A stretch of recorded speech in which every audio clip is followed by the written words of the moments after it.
ମଣିଷଟି ଆମର body part ଅଛି ନା ନାଇଁ ବଡି କଣ କହିବା ଶରୀର କହିବା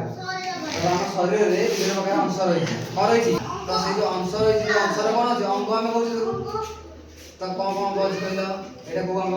ହାତ ଗୋଡ଼ ନାକ କାନ ପାଟି ଏସବୁ ବିଭିନ୍ନ ପ୍ରକାର ଅଙ୍ଗ ରହିଛି ତ ଆମେ ଏ ବିଷୟରେ ଆମେ କିଛି ଜାଣିବା ଓକେ ହାତକୁ କଣ କହନ୍ତି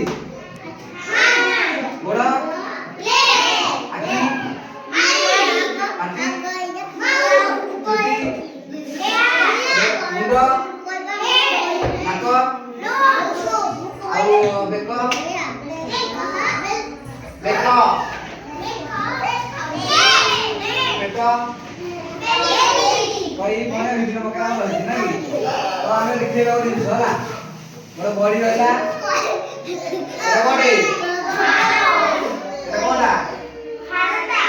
କଙ୍କାଳ କାହାର କାହାର ମଣିଷର ମଣିଷର ନା ଗାଈ ଗୋରୁର ଏଟା ତାର କଣ ଗୋଡ଼ ନାଇଁ କି ଏଟା ତାର ଅଣ୍ଟା ରହିଲା ଏଇ ପଟଟା କଣ ତାର ପିଞ୍ଜରା ତମ ଭିତରେ ବଡି ଭିତରେ କଣ ଅଛି ପିଞ୍ଜରା ଅଛି ଏଇ କଣ ତାର ହାତ ଦେଖୁଛନ୍ତି ଏ ତାର ଖପୁରି ଦେଖିପାରିଲ ତ ଏଇ ଭାବରେ ରହିବ କଣ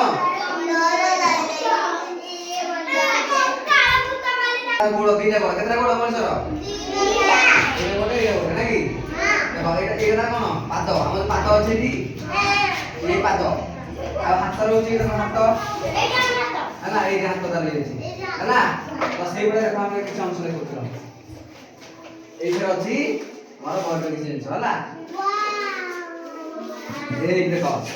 ମଣିଷର ଭିତରେ ଡାଇଜେସନ ସିଷ୍ଟମ ରହୁଛି ଏଇଟା କଣ ମଣିଷର ଆମେ ଯୋଉ ଖାଉଛେ ଭାତ ଖାଉଛେ ଡାଲି ଖାଉଛେ ତ ଖାଉଛେ ନା ନାଇଁ ଏଇଟା ସବୁ ହଉଛି ଏଇଠି ଅଛି କଣ ହେଲା ଡାଇଜେସନ ହେଲା ଦେଖିପାରିଲ ଦେଖିପାରୁଛନ୍ତି ଦେଖ ସବୁ ଦେଖ ହେଲା ହେଲା ଦେଖିପାରୁଛନ୍ତି ହେଲା ଏସବୁ ରହିଛି ମଣିଷର ଏସବୁ